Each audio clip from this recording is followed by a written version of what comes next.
Trigger warning. Again, trigger warning. Viewer discretion is advised. In this episode, we will be talking about death, murder, rape, and in great details on physical and verbal abuse towards children. If any of these topics disturb you, now is the time to turn off this episode.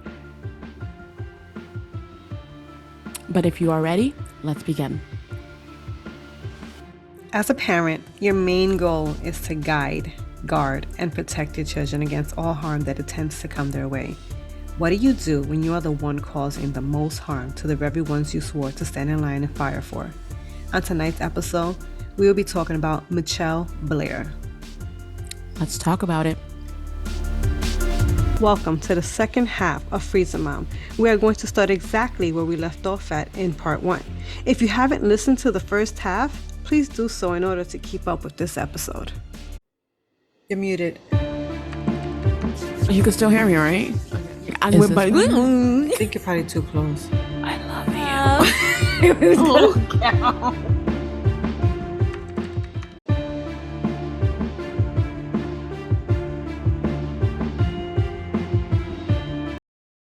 It was never like, hey, like, whatever happened to your friend? Like, is that child okay? Like, that never happened. So there was a moment in time to help these kids out. And obviously, you know, they're not aware of it, but the opportunity was not taken. Yeah.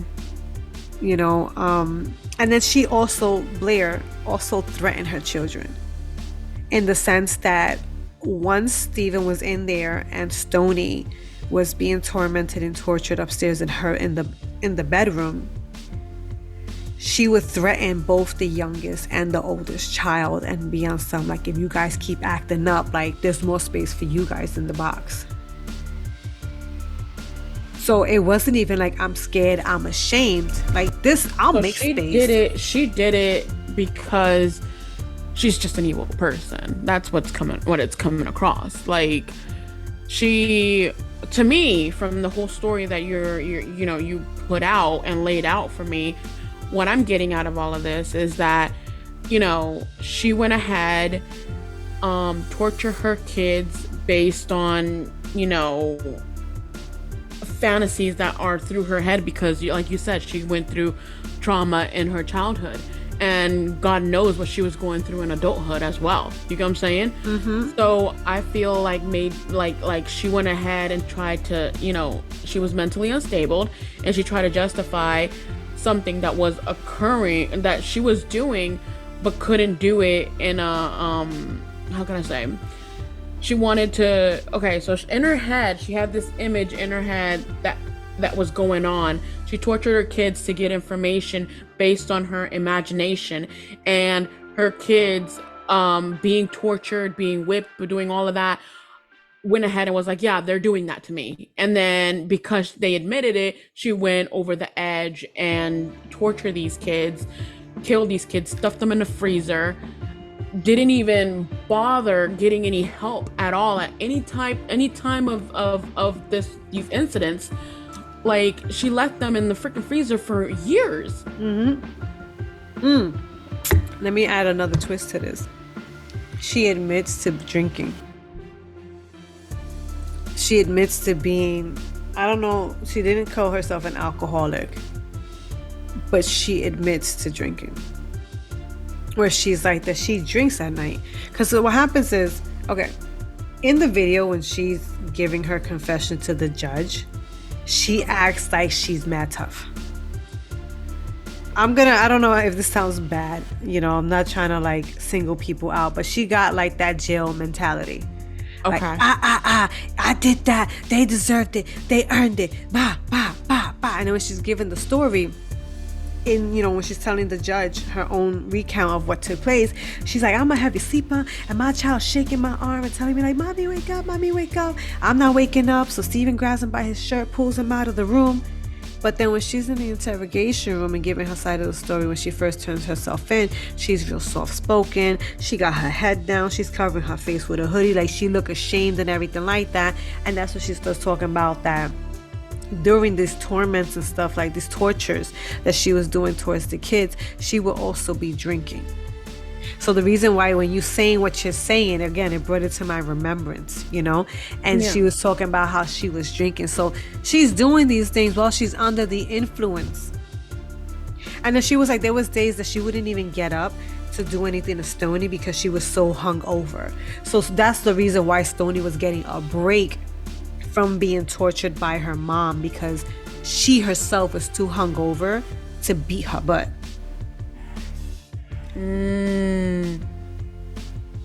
But this also went on for months. That's horrible. You know, like I'm telling you, in the beginning of the story, I remember I first started telling you about it, and I'm like, you know, like I would love to talk about this. This is a case I've never really heard about. I don't think it's gotten it. There was a documentary about this, I think, in Netflix, but it came and went, and they didn't really go deep into it. I started looking for it, I couldn't find it, so I don't know if the time already passed. From, you know how like Netflix takes things out, they recycle the different shows and stuff like that. So I'm not too sure, but this didn't get the attention that I felt that it deserved. And not that it deserves to be in the limelight because it's such a good story, but it's such a horrific story where we hear about all these other serial killers from years ago, but this one's not coming out. And it is very sad, so I don't think this is something that people will want to hear, but it's something that we need to be made aware of, because there's a lot of parents out there who are doing such horrible things to their kids. Like, I forgot the name of this little boy, oh, forgive me, but like his mom and his stepfather used to make him eat cat poop. They used to blindfold him, tape him with like duct tape on his wrists and ankles every night, and he used to have to sleep in a kitchen cabinet. And they would turn off cigarettes on him. He would go to school with bruises and cuts, and the teacher was calling child services on him, and they would talk to the mother but never talk to the kid. Like, the system failed him. And that's another thing. But you know, she was murdered in jail when they caught her for what she did, but this lady Blair is still alive. If I recall correctly, she's in jail for life, but they added time to her life sentence because of how she's behaving in there. And if I'm not mistaken, I think she killed someone else. And so, you know, instead of it being 2 murders under her belt, I believe there's 3. It's crazy. This story had me in tears because as a mom, I cannot see myself doing that to my kids. Taking a 2x4 and hitting them at the back of their head? Like, what? Yeah, that's crazy. You know, forcing them to drink Windex? Like, it's with my kids. If I give them a coffee and they want to drink it, I'm like, no, wait, it's too hot. Like, let it cool down. We get hot chocolate from Dunkin' Donuts, and I'm asking for cups with ice on the side.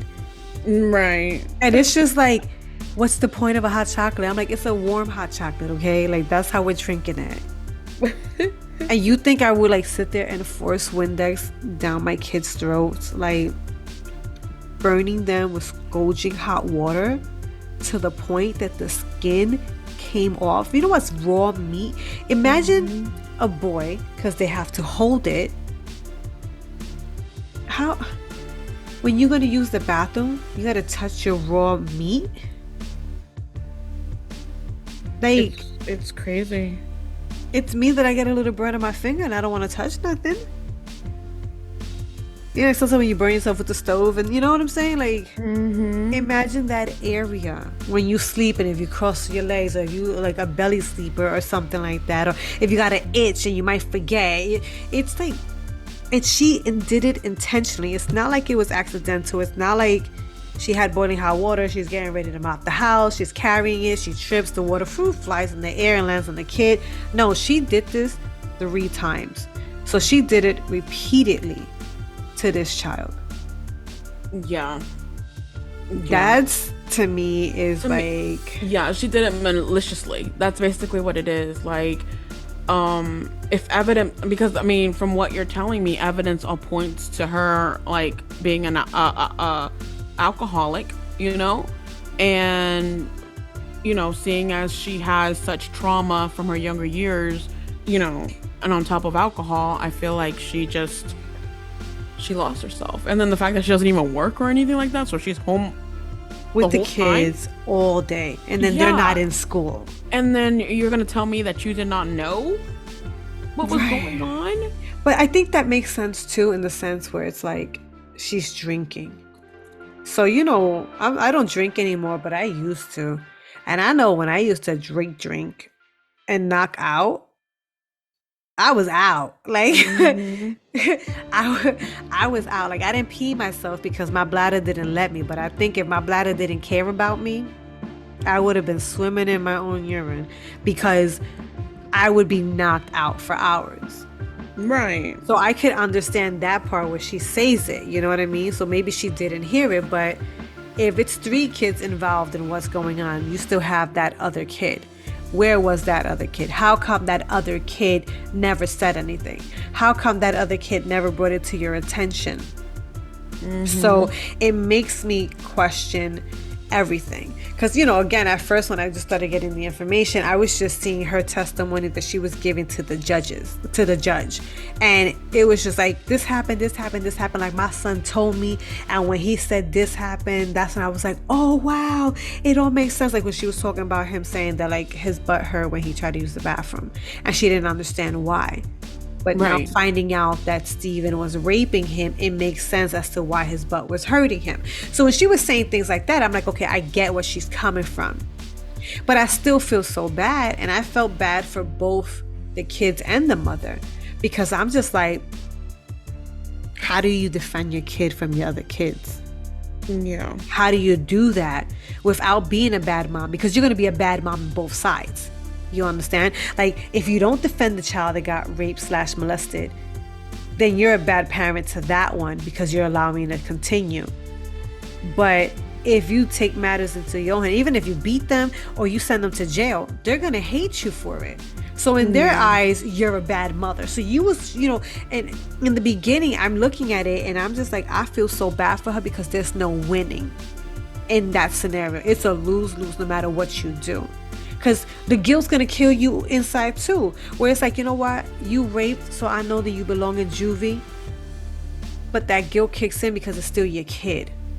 And you know you're the one that turned them in and things like that. So when I first, you know, came upon the story and I started doing like my little research and all that stuff, I was just like, wow, like this is crazy. Like I feel so bad for her. Like I don't know what I would ever do, God forbid, if I was to be in that situation. Like I hope, you know, I'm led by the Holy Spirit and not by my flesh, and you know, all of this stuff. And it's just like, that's crazy. And I don't ever want to be in a predicament like that. But when I found out that this girl was tortured for almost a year, Steven lasted about 3 weeks. His body couldn't hold up. But if you think about it, 3 weeks, that's like July. Like, imagine if she would have found out about Stoney. Like, this girl, I keep going back to it. Like, this girl could have been tortured. She was almost tortured for a whole year. Yeah. And it's just like, and then Steven, he was only 9 years old. My youngest son is 9 years old. And I could never, I don't care how angry I get. I don't care how much they make me want to yank my hair out of my scalp. I could never throw my child in the shower with burning hot water and purposely burn my children as a form of punishment. Yeah. And then to know that the skin came off. Or hitting these kids with a 2x, that's a block of freaking wood. Yeah, that's freaking crazy. And then the only reason why she turned herself in, I even forgot about that, right? Okay. The reason why she turned herself in was because they got evicted from the house that they were living in. So she left the freezer behind. So what ended up happening was the moving crew, like the people who work for like the the marshal's office, you know, like, oh, these people got evicted, and they, you know, take all the furniture out from there and all that stuff. Yeah. It was them who found the bodies. Because she left the freezer, and then the freezer wasn't like in the kitchen looking like a freezer.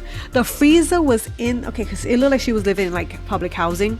So when you walk in, and you're walking in through the living room, and then you can walk straight into the kitchen, but then there's like that little hallway that divides the kitchen from the stairs to go upstairs. So it was there. It was like a council table. It was just there. And then on top of that, on the wall, you had pictures that these kids made for her that said like, I love my mom.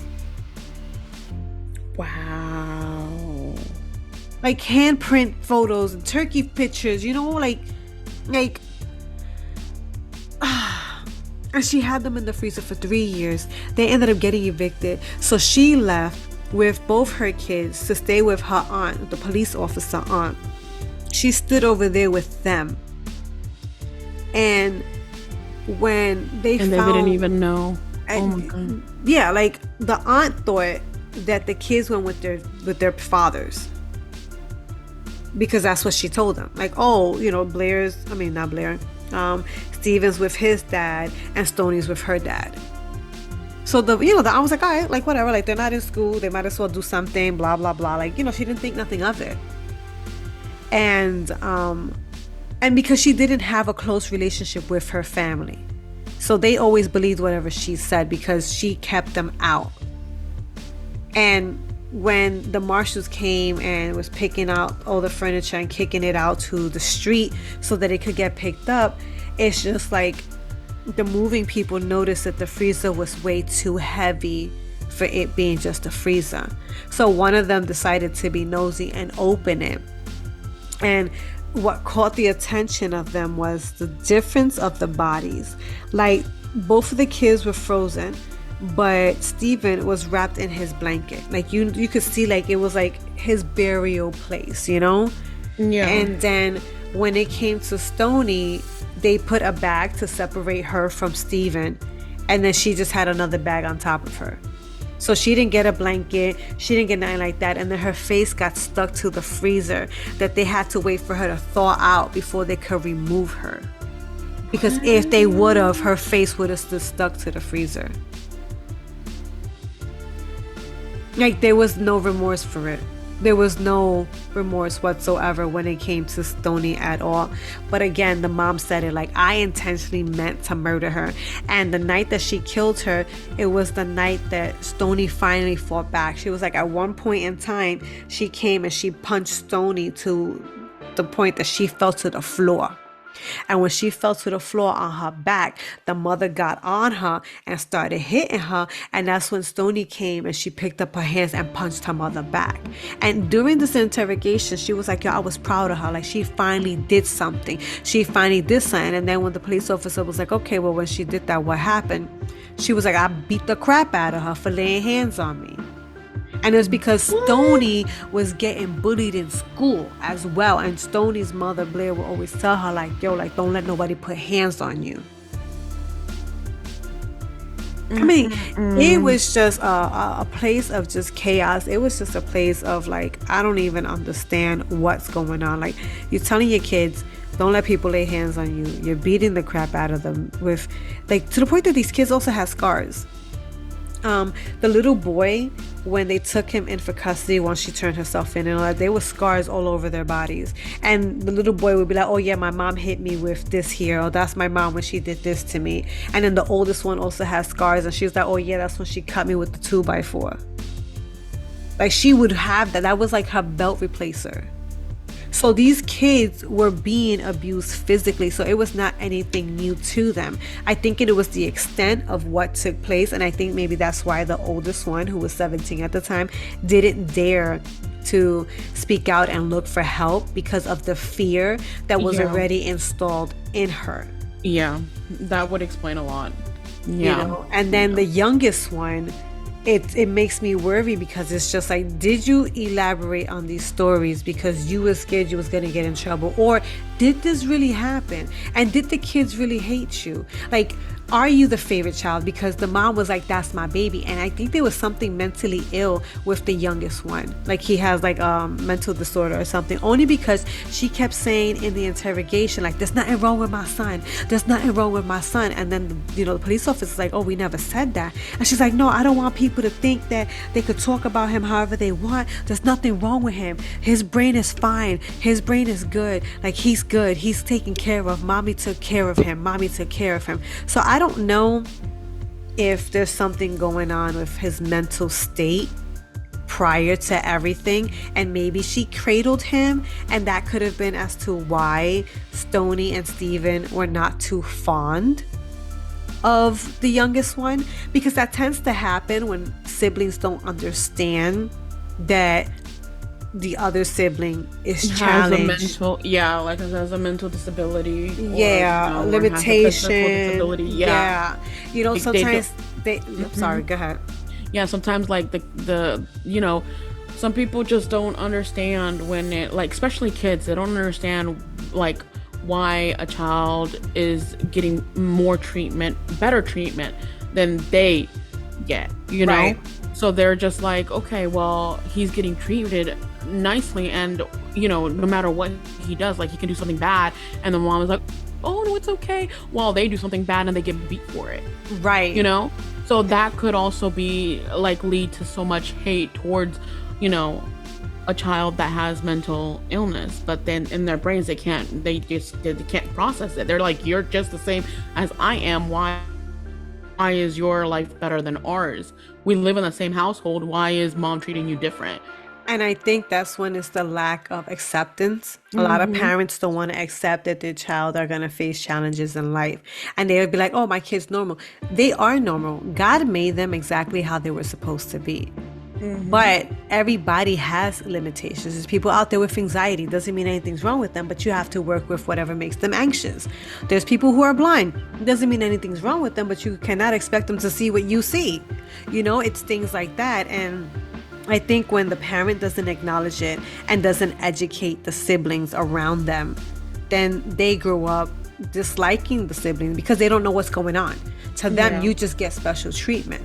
Opposed to a parent who's like, okay, listen, you know, your sibling's brain works this way, or your sibling's brain works that way, or they can't get this, they can't comprehend this, or this is too difficult for them, and this is why I do it. And that's when the loathness comes in, and the, you know, hatred comes in, because exactly, because they're not being told. But especially when you're getting like legit abused, like you're getting physically abused, you know, mentally abused by your mother, you know, and your youngest sibling is, nothing's going on, like nothing's happening to him. Right. And then on top of that, it's like, not only could they something be wrong with him, the youngest one, but then he's also the youngest one. So, you know, the baby always gets babied. But then on top of that, if there's something mentally going on with this little kid, that would explain why they felt the way that they did. It's not to such an extent to like want to rape him and molest them and physically abuse them, if that's what happened. Because again, these kids are not able to be here on this present day. Because they, you know, hated the younger brother. They will, you know, bully the little kid, you know? And then on top of the fact that she kept on harassing the younger one to tell her what they did. You know how they do in interrogations, when you go to cops or whatever, they do this like method where they interrogate you to get the answers they want from you, you know? Right. Like they manipulate the conversation to where the answers, you know, they get the answers, and then they'd be like, okay, yeah, I got you, when in fact the evidence don't even point to that. You get what I'm saying? So I think that's probably one of the things that she did. Like, she was just like on some, so, you know, where did he touch you here? Is this where he touched you? And he's like, yeah. Did he go up and down like this or something like that? You know, like she could have done something along those lines where he's just like, yeah. And then she's like, are you sure? And then she's like, and he's like, yeah. And then she probably catered to him or something like that to make it seem as like, to make him feel as though, you know, what he's saying is, you know, the truth. when But in fact he probably didn't know. what she did mention was that she said she didn't react right away. She was like that when the little boy went to her and told her, what he told her. She said she didn't react. She said she was really pissed off or whatever the case is, but that she had called him down to the table, if I'm not mistaken. And she questioned him what happened. And he was denying it right away. Like he was like, no, like I didn't do that. But she said that she didn't believe him because the way he said it, like she knows when her kids are lying, basically. Like she knows when they're lying, and she knew that he wasn't telling the truth. So that's like how she continued to get at him about it, because it's like, I know you're lying, so you need to tell me the truth.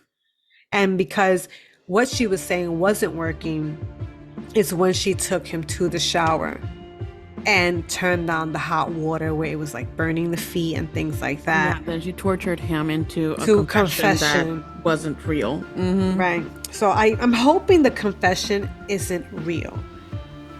Like, because maybe it was not to the extent of everything, but there are stories like that where brothers and sisters do things to their siblings. You know what I'm saying? It's true, but we have if the evidence doesn't point to her knowing, people are gonna just assume that she just legit tortured her kid into admitting a false narrative. And it makes sense because, again, like the kids are not here. Mm-hmm. And it breaks my heart. The kids are not here. We can't not ask them. We can't put them on a polygraph test. We can't study them around other children to see if their actions are repeating itself again. Like, their side of the story would never be heard. Yeah. The only way that would happen is if one of these two siblings, the oldest or the younger one, decides to do like a tell-all story and give their side of what happened.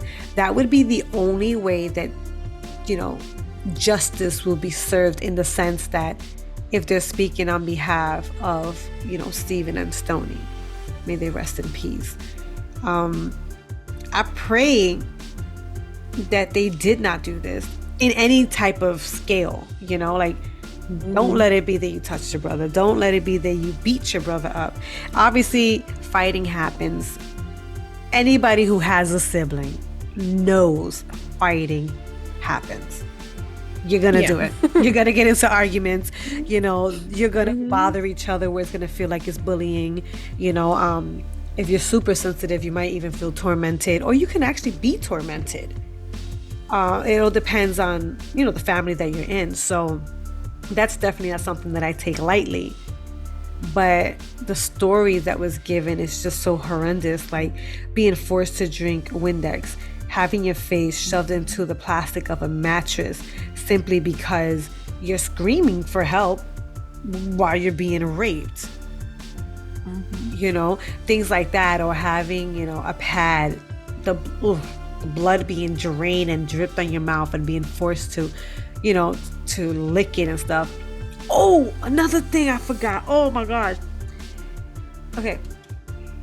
The mother admitted to the little boy being known as a kid who fibs.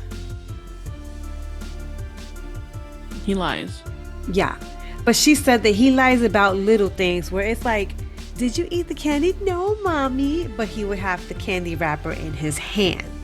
And then he starts to laugh and it gives it away, type of stuff. She said that he's never done a big lie. It's always been like those little ones where he's already caught and just lies to hope to get away with it.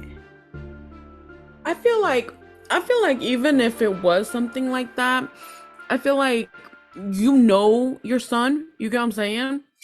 Right. So for you to just go based on, if it didn't, let's just go based on if it didn't happen, for her solemnly to not investigate, to not not even bring the authorities into it, to not bring, even if Child Protective Services was coming around knocking on our doors many of times, you get what I'm saying?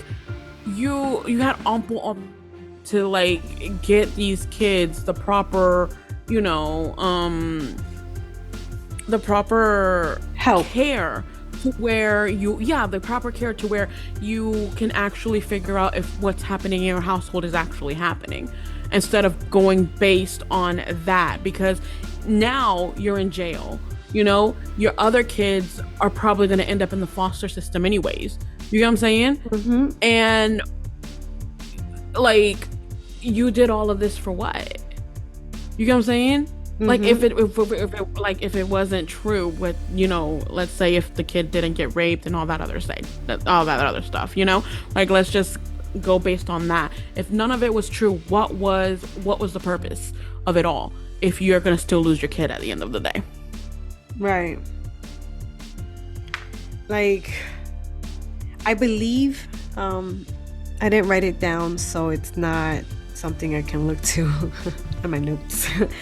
I believe the kids are in foster care. Well, at least the youngest one is. I know when Mitchelle Blair gave herself up to the police, she turned herself in with both of her surviving children and her aunt. And the kids were staying with the aunt. When I seen the trial where she was, giving her version again to the judges, she was talking about how she was having a custody battle active because they were like, oh, like, can you come in tomorrow so we can finish this trial? And they was like, oh, wait, I have another, trial, waiting for me because I'm fighting custody with the father of my surviving children. Right. So the fathers wanted to be able to get custody. She didn't want them to have custody because she was like, they never looked for the kids while they were alive and things like that. Because I think Stoney and the oldest share a dad. And then Steven had his own dad, and I believe the 8-year-old had his own dad.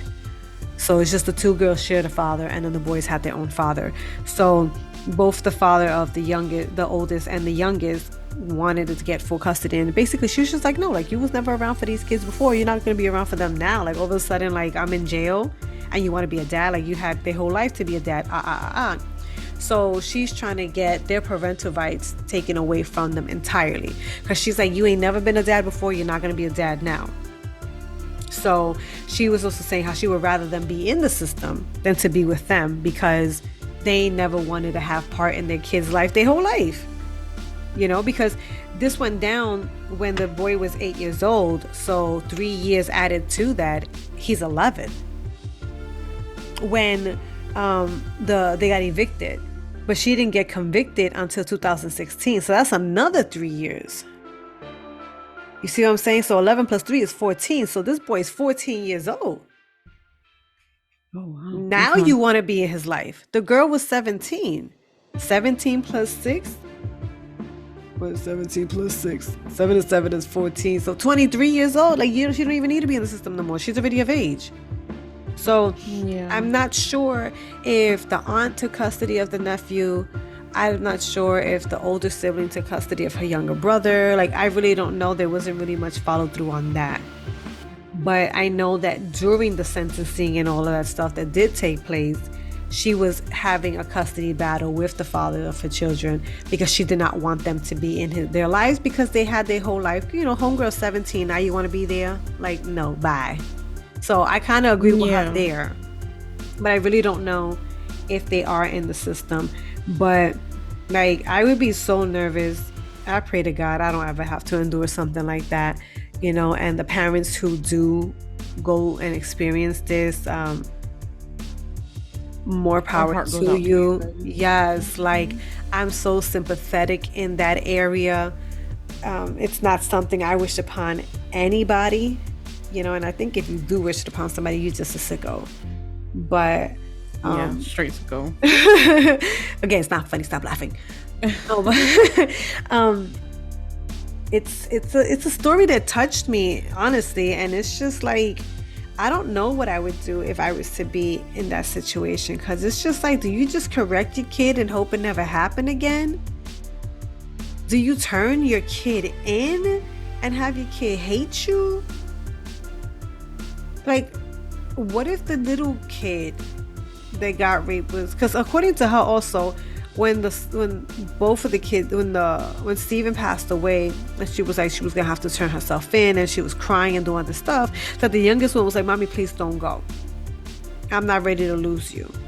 And then when Stoney died, that's when she was like, she wasn't fazed by that. So she was like, she was just gonna enjoy the time that she had with her kids while she still had time to be with them. But it's just like, what do you do if you're in that situation? What if the younger, the sibling that's being raped is like, "Mommy, no, don't say nothing. Mommy, don't do nothing. I don't want them to go to jail." Do you listen to your child and grant that wish and just keep an extra eye on the other one, like the rapist, and pray to God that they don't target anybody else? Do you go against the one that's being raped and still put your rapist child in jail to make sure that they learn their lesson, even if that means that they disown you as a parent? Like, what do you do? I honestly don't know what I would do if I was in that type of situation. Like, I'm a logical person, though. You get what I'm saying? I think I would have gone to the authorities. I know it would have broken my heart and stuff like that, because it is your child. I mean, you gave birth to it, and you don't want to see. You've raised your child, you've been there, you've heard them say you've seen them take their first step, you've seen them grow into these like amazing kids, and it would be heartbreaking, but I wouldn't want to murder my kids. Like, definitely that's not an option. Murdering them, unless it's like accidentally, like I'm falling down the stairs with like. I'm not laughing because it's like but I'm laughing because it's like I wouldn't want to go off and murder my kids. Right, like, I don't think that wouldn't be like, that wouldn't even come across my head. That's not on my to-do list. Like it would have to be an accident, and I would still kill myself on that. You know what I mean? Like I would have to like be falling off the top flight of stairs with a big knife in my hand, so about and then like, oh my God, it doesn't even have to be your kids either. I mean, any type of murder. Like right. I don't even think I have the guts to actually kill anybody. I'm a murderer. I kill mosquitoes, I kill ants, I kill roaches with no remorse, none whatsoever. Well, I mean, they bite you with no remorse. So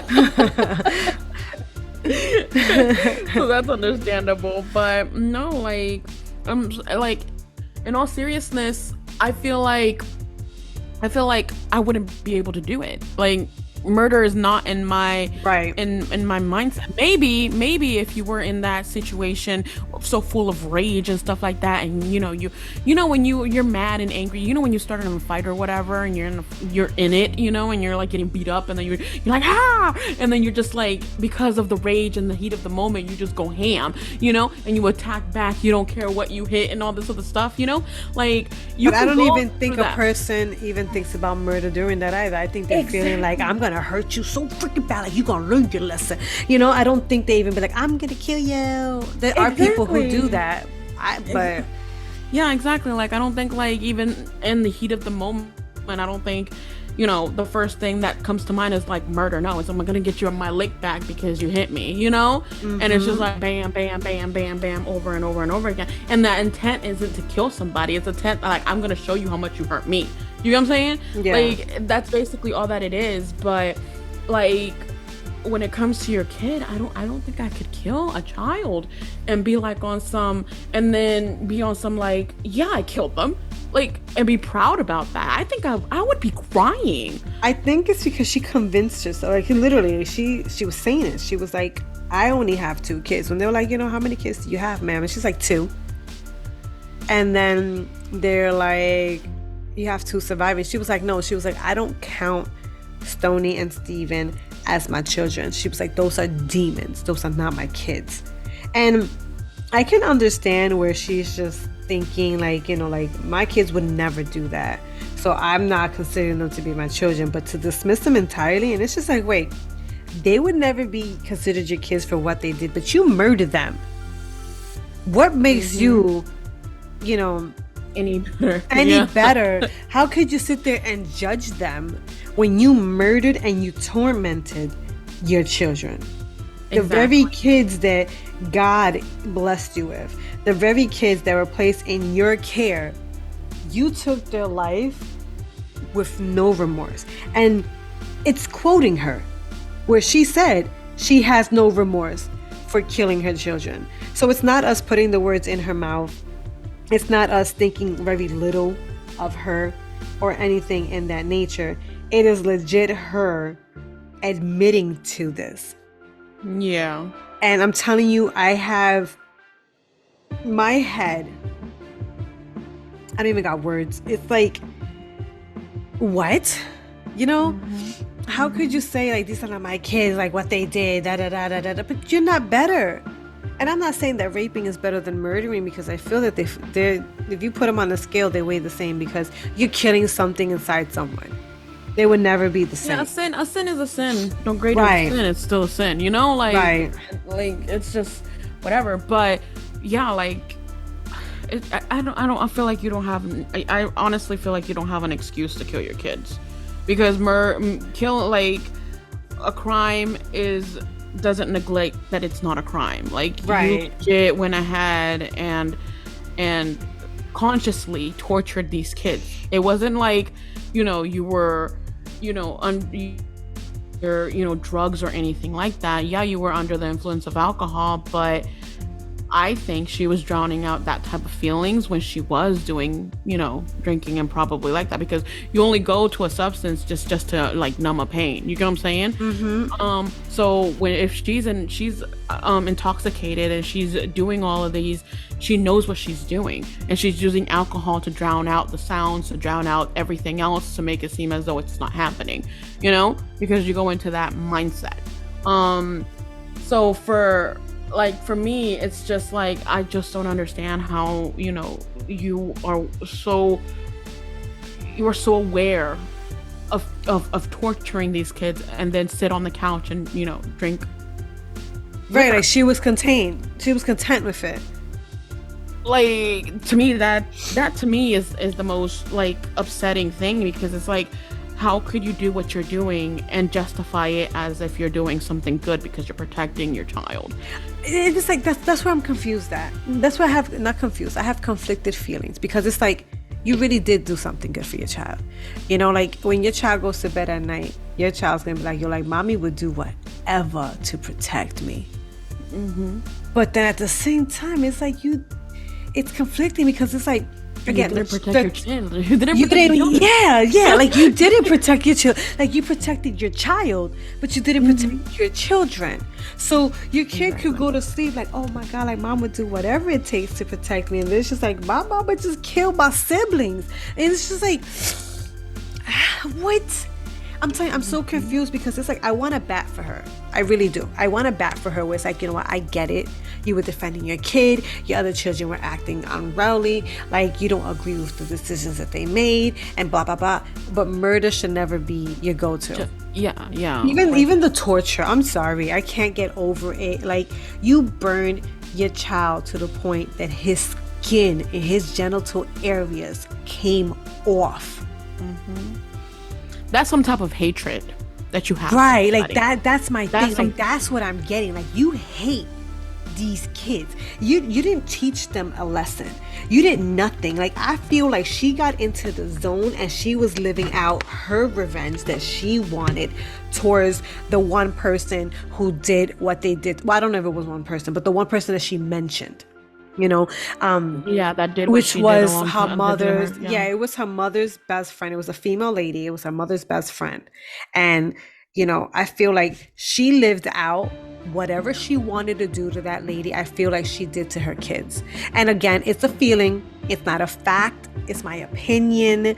I really don't know. Don't pin me to the cross for this, but there's no way that you can love your kids as much as a person says they do. Like the way, I said in the beginning of the episode, it's like, like we be on something like, I would die for my kids. Oh, you got to go through me before you get to my children. Over my dead body. You know what I'm saying? Like, These are the things, because when you love someone, the last thing you want to do is see them hurt, see them go, or know that you did absolutely nothing to cater to their need and their help, their cry for help and stuff like that. And my mixed emotions is just in the sense of like, yo, like you batted for one kid, and I'm so proud of you, girl. Like, you did what you had to do. But at the flip of that coin, you didn't have to do what you did. You didn't have to kill 2 of your children. You didn't bat hard for your child in the sense where it was like a man or a woman that creeped into the bed or whatever the case is. It was your own children. And I have, like, my thing is, me about this. I'm sorry, I didn't mean to interrupt. But what gets me about this whole thing is that the fact that she went after the youngest out of the 2. You know, well, she went after the youngest out of the 2 because, according to her story, the youngest boy, the young boy, the 8-year-old, told her about Stephen only at first. And then when Stephen died is when the 8-year-old at the time opened up about Stoney. So she didn't know that it happened at the same time. She wasn't aware that it was both of them. And it was through her doing what she did to Stoney that Stoney admitted to doing it to Stephen, and that's how it trickled down. So to her, they were both just doing it to the 8-year-old. Okay. But Stoney admitted to having done it to Stephen as well. So she didn't, according, again, to Blair. But I mean, at the end of the day, it's like if you interrogated your, let's say, what was it? Who was the oldest? The 9-year-old. The 9-year-old, right? Stoney is 13 years old. That's the girl. She's the oldest. Okay. And then Stephen is the 9-year-old boy. He's the oldest boy, but he's the youngest of the 2 that were murdered.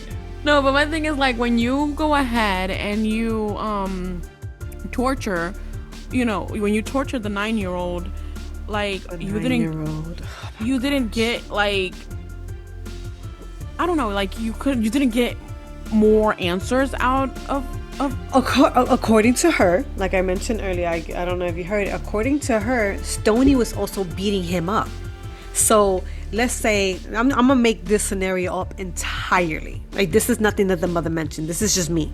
Let's say the mother went upstairs. It's 12 o'clock in the afternoon, and she's just like, I can't believe you did that to your brother. Pop, pop, pop, pop, pop, beat him up, right?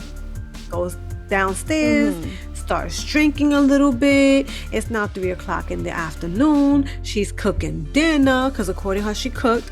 So she cooking dinner, whatever. So while she's drinking and going into the time that she's cooking dinner, Stoney's going upstairs, and she's like, if you tell Mom that I did anything, like, it's gonna be worse for you. And she's kicking him and hitting him and all that stuff, but he's already defenseless. Like, he can't fight back. And then when it comes time for dinner, Stoney's like, oh, Mom, I got it, I'll bring it up to Stephen. And the mother's like, all right, like, whatever, here, bring it to, because I don't see his face. So when she goes upstairs, as she's walking up the stairs, she's eating his food, everything like that, and then just giving him whatever vegetables was there. And then it's the same thing again. Boom, pop, pop, pop. You better not say nothing. Pop, pop. If you tell Mom, I'm gonna beat you up. Da da da da. Pop, pop, pop. And doing that. And then she's coming back downstairs within like 5 minutes again, acting like nothing's happening and eating dinner with the other siblings and her mom. So she didn't know what was taking place, and he didn't say nothing because, he's already beat down. This boy is beat, and then you got the sister taking advantage of that and beating on him too. So I mean, as long as she had them in the freezer, I feel like she could have come up with the best story within the time that she was, out. Like, I mean, for me, because I would have kept the freezer with me for life. That's number one. That shows me no, because in honesty, that shows me like she didn't care. Like, how you getting evicted, okay? The marshals are coming to your home, because when you get evicted, automatically marshals are sent to your house. to make sure that you didn't leave the Right. place dirty, to make sure the furniture's not behind, to make sure you didn't destroy the property, because then, they got to take you to court, they got to do all of that stuff. So they send people in, and then also to clean out so that, the place could get rented again within like the next week. So Right. you're getting evicted, and you left your dead kid's corpse in that place. You didn't bury them in the basement. You didn't bury them in the yard. You didn't turn their bones into ashes and left the urine there. You left them in a freezer. Like, you murdered them, but you also didn't care. You understand? Like, she left them behind like they were garbage. And that messes with me.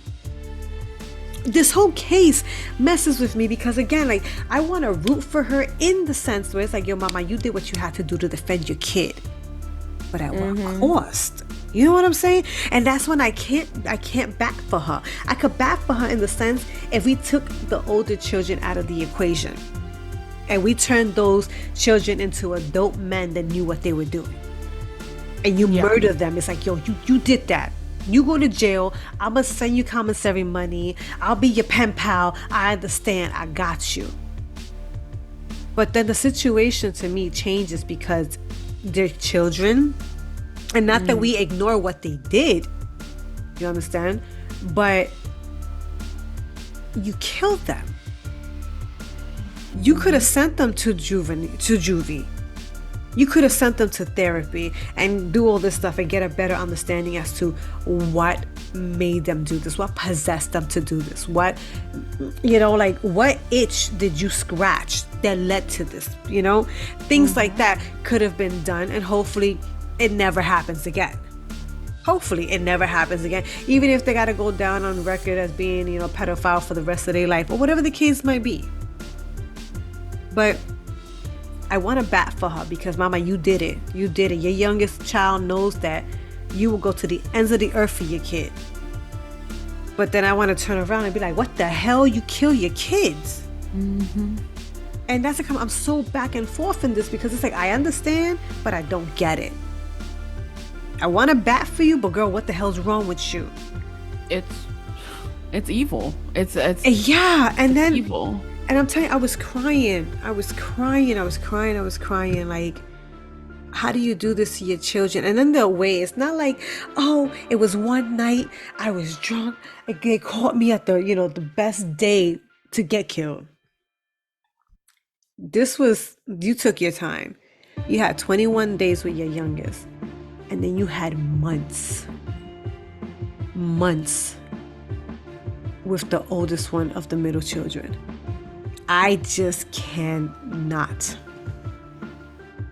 There's no excuse for it. It wasn't accidental. You accidentally could hit somebody with your car because you wasn't paying attention and you hit the brakes too late.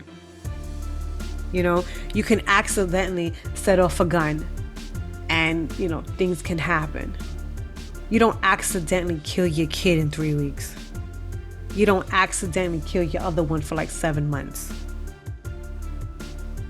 Yeah, I don't believe it was an accident. I mean, there's she no did way. say the Stony.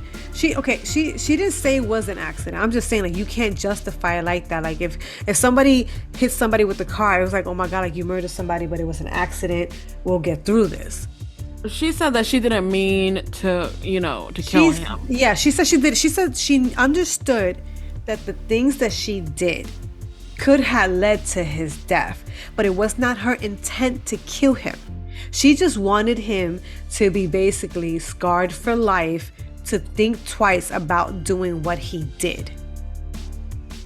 That was what she said. Like, she wanted it to be that it was in his memory. If he ever thought of ever doing this again, this is what happened.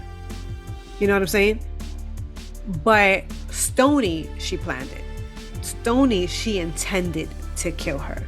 She was talking about how she would just kick on the back of her head, how she punched on the back of her head, how she hit her with the 2x4 at the back of her head. Like, she intended to kill her, because when she intended to kill her was when she found out that she did it to both of the boys. Like, it wasn't even one, it was now both of them. So in a way, she kind of blames Steven's death on Stoney, in the sense where it's just like, if you didn't do that to Steven would have never done it to the young one. So it's your fault. So that's all I have. I don't know how to close this episode up. I don't know if you got any questions for our listeners, but I do. Okay. I got questions for our listeners. Okay, loves. We have some questions for you. What would you do for your kids? How would you react if something like this happened to you? Was it really an accident based on what you heard today? Let us know down in the comment section below, or send us an email. We have our link in the description box below. We would love to hear your responses. Well, that's all for tonight. Thank you for tuning in to Chitty Chat Chit Chat Podcast. Bye. Bye.